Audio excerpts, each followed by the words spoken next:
The first story I ever wrote was in grade 1, so I was 6, and When I was about 5 years old, I wrote this story called The Lazy Queen. First story I ever wrote, I guess of my own volition, like outside of, doing stuff for class, was... I don't want to brag or anything, but it was an unusually brilliant and poignant piece of literature. everyone was talking about it for ages because it was really long.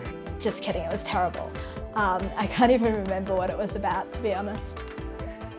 God, you want me to go like all the details or just like specific? Every detail? Oh God, oh, cringy.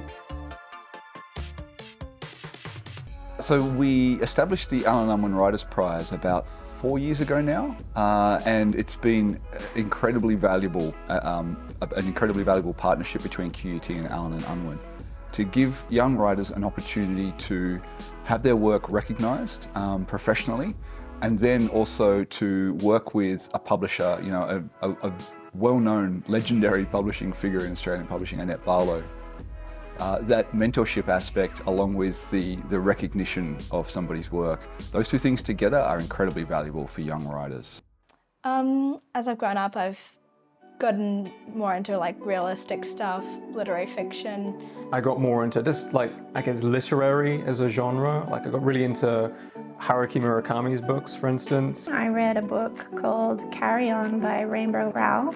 That book sort of changed everything about my writing.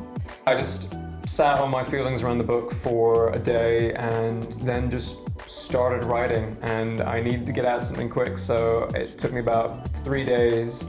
When I'm trying to channel those characters and channel who they are and get their essence out, I like to be cold and in the dark. I turn the aircon on, put on my hoodie, turn all the lights off.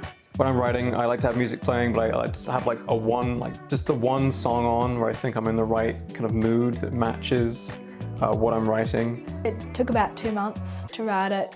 Yeah, it was incredibly slow. I kind of started to believe that kind of limiting self-belief that you couldn't make a career out of it. It was going to be too hard. By the time I got to my late 20s, I was like, none of this stuff makes me happy. Well, I still want to write. Being shortlisted like last year and also this year has been really, I guess, affirming for me with my practice. Being shortlisted was my whole goal. The prize is pretty big in terms of the experience that you get if you win. It's massive. Prizes like this are really important for writers, particularly who aren't published. You kind of feel vindicated, I suppose. Often we don't know what we're doing. We're just sort of feeling about in the dark, trying to figure it out ourselves. There are so many great writers at QUT and there's so much talent here, and it's really great that someone sees us and someone is willing to promote us and